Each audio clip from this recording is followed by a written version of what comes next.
Hey, can you do a healthy diet, any diet, if you're not cooking your meals at home? Is that possible? Is it possible to do a healthy eating out diet or a relying on supermarkets and restaurants and hot bars and whatever? Is that possible? Because I feel like I did that for a long time, and then I kind of forced myself to remove myself from that by moving out to the country. Now I cook almost all my meals at home. Now I've gotten to the point where even the idea of restaurant food, because I know what they're doing, I know about the seed oils and how they're preparing things, I'm only eating as a last resort. I used to kind of eat it and convince myself if I just ate protein and I did, strict carnivore that I could be okay at restaurants, but I don't believe that anymore. So this is just a quick reminder on the reality, okay? The reality of optimal nutrition, if you really care about your health and longevity, is you have to prepare your own food. It's the only way to control how your food is cooked. And how your food is cooked is that kind of last leg of nutrition that nobody talks about. Because everyone's focused on what foods to eat and keto or not keto and calories in, calories out and like all meat or no meat or whatever. Very few people talk about how the food's prepared. And it matters a lot. Here's an unfortunate, inconvenient truth for you. Restaurant food is not health food. It never will be. Maybe it'll never be. I don't know. Maybe we'll engineer it through science, but I don't see that happening anytime soon. Restaurant food is not health food. It can't be. And if you go to a restaurant and you get just the meat or you get something that's friendly to whatever your diet is, and you think it's clean and you think it's pure and it's gluten-free, well, you're not controlling for how the food is prepared, how it's cooked, and most importantly, what oils are being used. Now, I actually have started to think that seed oils and vegetable oils are probably the worst thing for us to eat. And I think that they probably cause more damage long-term to modern human health than sugar and grains. Now, of course, there's a spectrum here, and some might be more sensitive or less sensitive to things. And some people might be eating like just so much sugar that they're literally getting fatty liver and killing themselves. Like, okay, yes.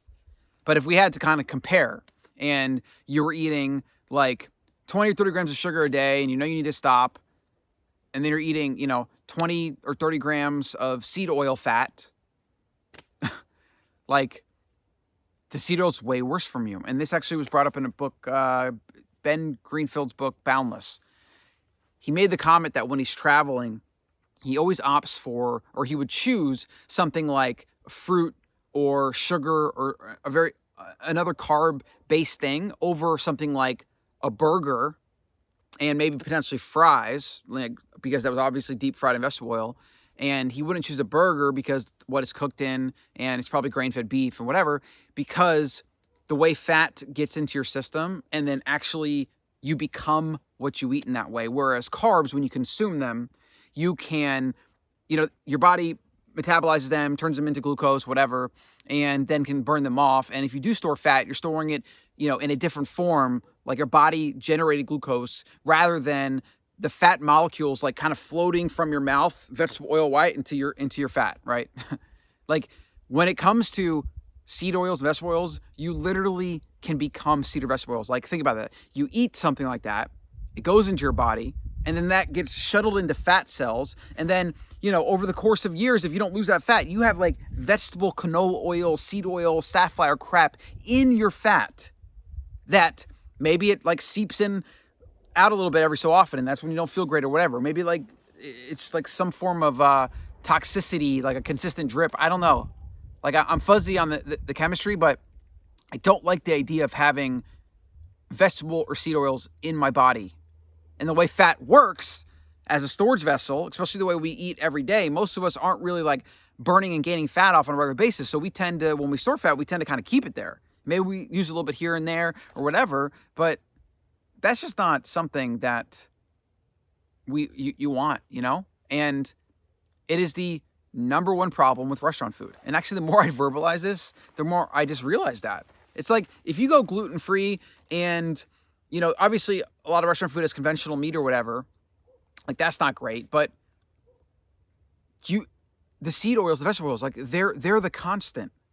You know, if they're not using great salt, that's not a big deal. If they're throwing some sugar in here and there, like I said, usually not a big deal, especially if you're kind of controlling your carb intake and you're not eating grains and things like that. Like you're still trying to eat relatively clean based on your choices, but you can't get rid of the seed oils. You can't get rid of the vegetable oils. So it's just something that you have to really consider always when you're eating packaged food or when you're eating restaurant food. The seed oils, the vegetable oils, I mean, oils and fats are very expensive, especially high quality stuff. Food companies and restaurants have no incentive whatsoever to use them, right? They're usually more complicated to use to get a certain flavor profile, right? Seed oils have been like engineered to be flavorless and odorless and have high smoke points. There's no reason for restaurants or corporations to try to use a better seed oil or oil option, I should say. You know, it just doesn't, the incentives aren't aligned. And most people, and 99.99% of consumers will never even ask, like, what was this cooked in? I heard a story like of Paul Saladino, Carnivore MD. He was at like one of the nicest steakhouses in the world and somewhere in America, and they had like the grass-fed, grass-finished beef, whatever, and they were still cooking it in safflower oil. And he kept sending stuff back. He's like, and this is a place that kind of got it. Like they probably got the paleo, carnivore, real food thing, and they were still cooking the steaks in a safflower oil. Restaurant food is not real food. Restaurant food is not healthy food. You cannot eat long-term sustainable and be healthy from restaurant or packaged foods. You can't. And it's unfortunate, but it is what it is. And if you're traveling, you got to get good at your sourcing strategy for traveling. Like canned seafood and maybe going to a local market and buying the meat and then buying some avocado oil, then going home and cooking it, right? Like cooking in an Airbnb or maybe those hotels that have kitchens. You just cannot do it. You can't do it if you're eating out. All right. So that's just a short video reminding you to keep that top of mind. If you're eating at restaurants, and you can maybe try to make it this, like ask them to cook it in butter, ask them what they usually use. Like that's definitely a strategy. It's something that I feel a little ashamed of myself that I don't ask more. And I just like conveniently forget about it. You know, but even some place like a Chipotle, which I've always thought, oh, they use locally farmed, you know, they use small farmer meats and like better quality ingredients. And they really care about that. But they're cooking it in the back and they're probably using junk oil, right? Like you just can't escape it. You can't escape it. And yeah, you can't. There's like even really good restaurants, like I said, they're still using junk. So let me know in the comments. What do you think?